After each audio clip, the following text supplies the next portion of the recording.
C'est une musique arabe. وأخيرا الأيام رضي علي أخيرا جه يا حبيبي يوم لي ارتاح من قسوة أيامي. Je réponds au nom de Mohamed Hamid. Je suis né le 10 juin 1982 en N'Djamena, au Tchad. Je suis un administrateur civil de formation à l'École nationale d'administration et de la magistrature de Ouagadougou au Burkina Faso. Et je suis un fonctionnaire cadre du ministère de l'aménagement du territoire du Tchad, ensuite réaffecté au ministère de la Santé publique du Tchad. Et je suis marié, père de 2 enfants.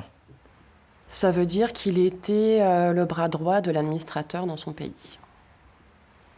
Donc dans son pays, il y a un président et par région, il y a des administrateurs.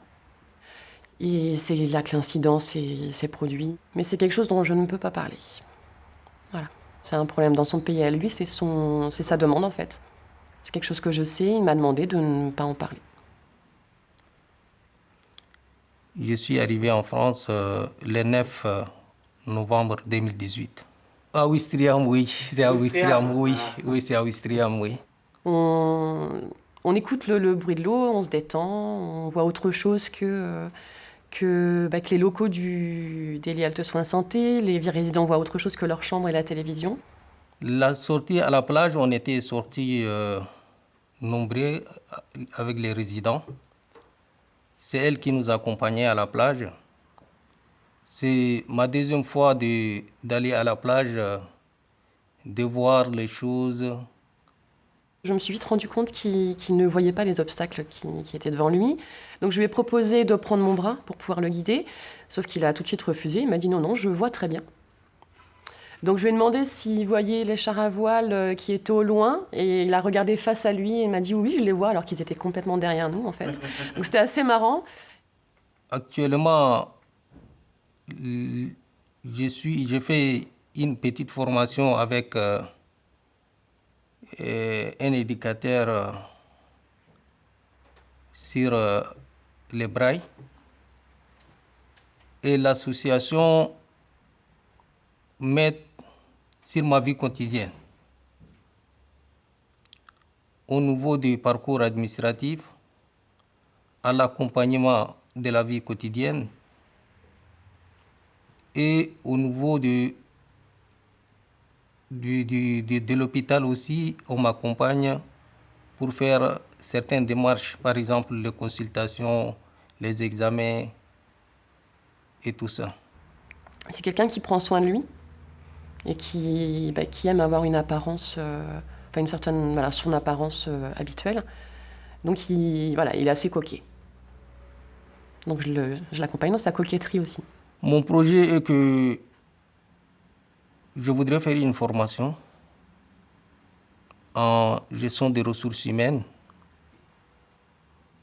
Par la suite, je voudrais être intégré dans la société française pour travailler. Là, je suis sur le projet de lui faire, parce qu'il pourrait peut-être prétendre, s'il obtient l'asile, il pourrait peut-être prétendre à l'aide d'un chien guide d'aveugle. Ce qui l'aiderait vraiment au quotidien et ce qui favoriserait vraiment son autonomie en fait. Mais il a la vision des chiens, cet animal, parce que pour lui ça reste un animal, qui est assez particulière, culturelle clairement, mais il m'a expliqué que les chiens dans son pays, on les tapait à coups de bâton, parce qu'ils étaient là uniquement pour mordre les gens et attaquer en fait. Je lui ai parlé de mon chien, que je parlais à mon chien comme je parlais à mes enfants ou quelqu'un d'autre. Et alors il était étonné. Il a beaucoup ri quand je lui ai dit que y a des personnes qui dormaient avec leurs chiens. Enfant du Tchad qui a trop souffert, peuple martyr suivi dans l'enfer. 30 années de guerre dans la misère, tu cherches envers un homme qui te libère. C'est pour moi.